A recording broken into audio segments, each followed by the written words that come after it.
Shalom, selamat berjumpa kembali Bapak Ibu di dalam renungan singkat Sekolah Tinggi Teologi Saint Paul Bandung.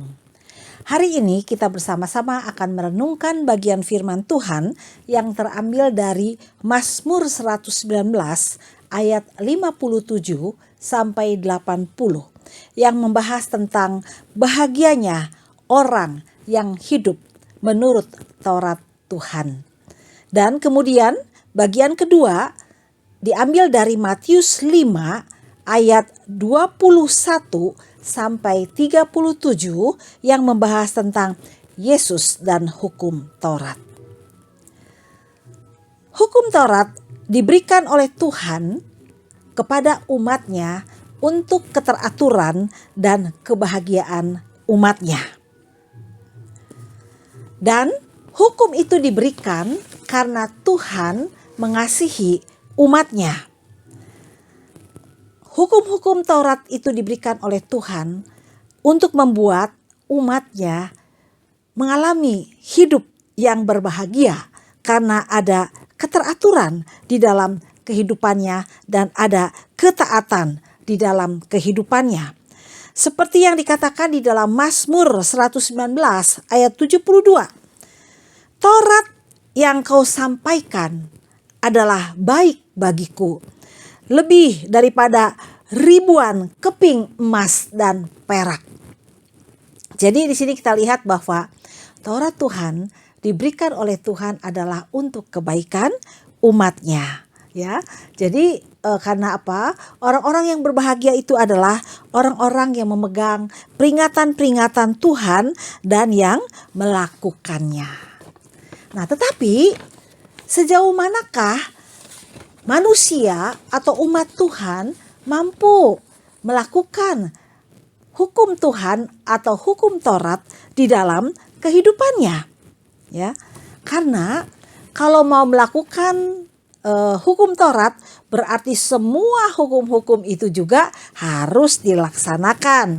Nah, manusia atau umat Tuhan tidak akan mampu melakukan semua hukum Taurat itu. Karena kalau hukum yang satu dilakukan, maka hukum yang lain pun harus dilakukan. Ya, kenapa? Ya, Tuhan Yesus sendiri dalam Matius 5 ayat 48 mengatakan, karena itu haruslah kamu sempurna, sama seperti Bapamu yang di surga adalah sempurna. Jadi kalau sempurna itu berarti umat Tuhan itu kalau diberikan hukum Tuhan atau hukum Taurat, berarti semuanya kalau ingin sempurna harus dilakukan semuanya. Tapi sampai sejauh mana kita sebagai manusia berdosa mampu melakukan hukum-hukum Taurat itu di dalam kehidupan kita? Kita nggak akan sanggup. Kita tidak memiliki kemampuan untuk melakukan semua hukum-hukum Tuhan itu dalam kehidupan kita. Karena sebagai manusia berdosa, kita memiliki keterbatasan. Karena kecenderungan kita adalah apa? Cenderung ingin melakukan apa yang menjadi keinginan kita sendiri dan melanggar hukum-hukum Tuhan. Nah, karena itulah, karena Tuhan tahu bahwa umatnya sebagai manusia yang sudah jatuh dalam dosa tidak memiliki kemampuan untuk melakukan semua hukum-hukum yang sudah diberikan oleh Tuhan itu, maka sebab itulah Tuhan mengambil inisiatif untuk datang ke dunia ya di dalam diri Yesus Kristus ya. Karena Tuhan tahu bahwa manusia itu tidak memiliki kemampuan untuk melakukan seluruh hukum Taurat itu ya. Jadi sebetulnya dasar ketaatan kita dalam melakukan hukum Taurat itu bukan karena takut dihukum ya, bukan karena takut mendapatkan hukuman ya. Dan kemudian karena takut dia berusaha keras untuk dapat melakukan semua hukum Taurat itu. Tapi pada kenyataannya banyak kali mengalami kegagalan. Jadi seharusnya dasar ketaatan umat Tuhan di dalam melakukan hukum Taurat itu harusnya adalah hukum kasih, ya, hukum kasih, ya. Nah, karena itu memang Tuhan Yesus datang, ya, ke dunia ini untuk mati di kayu salib, ya. Dan kemudian mengalahkan kuasa hukum Taurat. Nah, karena apa? Hukum kasih itu lebih tinggi daripada hukum Taurat. Dan itulah yang akan memampukan orang untuk melakukan atau untuk mampu melakukan hukum Taurat, ya. Jadi seharusnya kita melakukan hukum Taurat itu dasarnya itu adalah dengan apa yang sudah Tuhan Yesus lakukan di kayu salib, ya. Itu seharusnya dasarnya adalah karena kasih, ya. Hukum kasih berada di atas hukum Taurat, ya. Jadi dasar ketaatan umat Tuhan bukanlah karena takut hukuman, tetapi karena, ya, umat Tuhan itu melihat akan pengorbanan Tuhan Yesus di kayu salib, ya, yang menunjukkan kasihnya yang luar biasa, ya. Itulah yang seharusnya mendorong anak-anak Tuhan atau umat Tuhan untuk belajar taat kepada hukum-hukum Tuhan yang tertulis di dalam Alkitab, ya. Nah, ya memang kalau kita lihat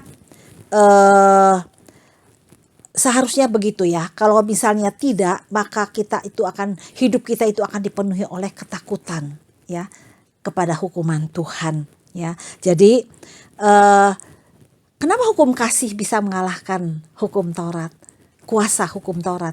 Karena kasih kepada Tuhan, kasih Tuhan Yesus kepada kita itu sangat besar, ya. Dia yang terlebih dahulu mengasihi kita, ya.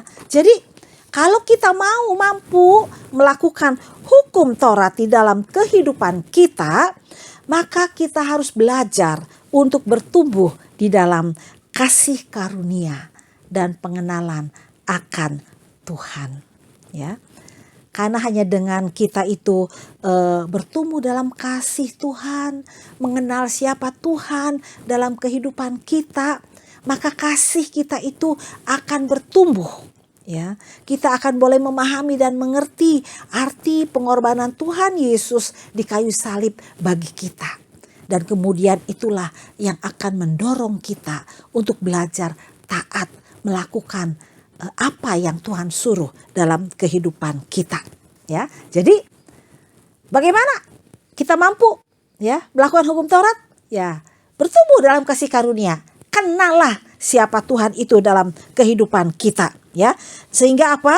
Kita dimampukan untuk melakukan hukum Taurat bukan karena takut dihukum, tapi sebagai bukti bahwa kita itu menerima kasih Tuhan melalui pengorbanannya di kayu salib di dalam diri Yesus Kristus, dan kemudian kita dimotivasi untuk membuktikan kasih kita kepada Tuhan melalui ketaatan kita kepada Tuhan. Amin. Mari kita berdoa. Tuhan Yesus, kami bersyukur karena Engkau sangat mengasihi kami. Engkau mengetahui akan kelemahan kami, bahwa kami tidak mampu untuk belajar taat kepada Tuhan. Tapi Tuhan, Engkau tahu. Karena itu Engkau datang ke dunia ini untuk menebus kami, mengorbankan dirimu bagi kami. Karena itu Tuhan, dengan dasar ini biarlah kami belajar untuk mengasihi Tuhan dan belajar taat kepada apa yang menjadi kehendak-Mu dalam hukum-hukum Tuhan yang Engkau berikan kepada kami. Terima kasih Bapa. Dalam nama Yesus kami berdoa. Amin.